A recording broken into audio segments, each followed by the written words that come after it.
À un mois du premier tour de la présidentielle, c'est une autre brèche qui s'ouvre au sein de la commission électorale indépendante, c'est. Comme annoncé dans un précédent article, l'Alliance des forces démocratiques, AFD, dirigée par Afine Guessant et la Ligue des mouvements pour le progrès, et LMP, de Cabran-Appia ont demandé ce mercredi 30 septembre 2020 à Cocody au siège du Front populaire ivoirien, FPI, à leurs représentants de suspendre leur participation aux activités de l'essai, comme constaté sur place par Kouassi.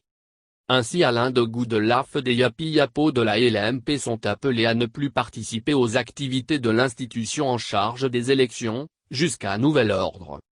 L'information a été donnée lors d'un point presse ce jour animé par Isiaka Sangaré, secrétaire général du FPI, dirigé par Afine Guessant.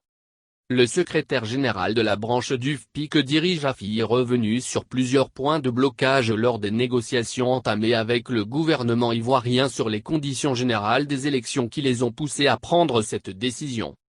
Pour Isiaka Sangaré, les deux plateformes de l'opposition siégeant à la CE, AFD, la LMPND et LR, ont buté sur la volonté du gouvernement à refuser la recomposition de la CE. Il a indiqué le 15 septembre 2019. Le président de la CE a été élu en absence de tout consensus.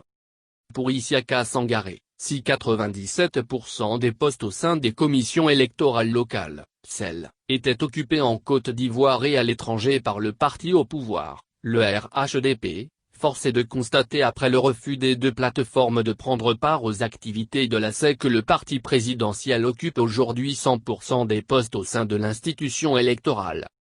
S'appuyant sur la décision la Cour africaine des droits de l'homme et des peuples, CAD, ignorée par la Côte d'Ivoire à l'image de ses autres recommandations après son retrait du protocole, qui a demandé la recomposition des celles, Isiaka Sangaré a dénoncé la volonté du gouvernement ivoirien qui n'a pas voulu appliquer cette injonction de la juridiction africaine. Il a également fait remarquer que le gouvernement n'a donné suite à leurs revendications concernant la recomposition des bureaux de CEL et que la CE a procédé, en dépit des revendications des deux plateformes, à l'élection des représentants au sein des CEL. Isiaka Sangaré est par ailleurs revenu sur la décision du Conseil constitutionnel qui a validé la candidature d'Alassane Ouattara qu'il juge illégale. Pour lui, le gouvernement est resté totalement sourd face aux appels de dialogue proposés par les partis et groupements politiques de l'opposition.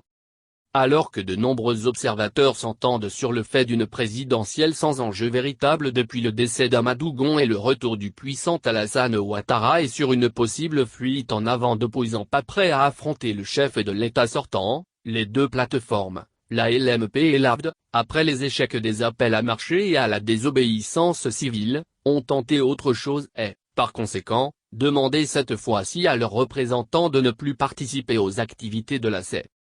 Enfin, l'AFD et la LMP qui demandent fatalement au gouvernement ivoirien de sortir du fétichisme des dates et reporter la prochaine élection présidentielle afin d'asseoir les bases d'une véritable élection transparente au pays, ce que ce dernier balaie d'un revers de main depuis des mois, ont appelé à un engagement plus ferme de la communauté internationale qui, après avoir été rassurée par la reprise en main d'Alassane Ouattara, pour leur paraît aussi satisfaite que préoccupée par d'autres sujets hautement plus sensibles et stratégiques pour ses intérêts.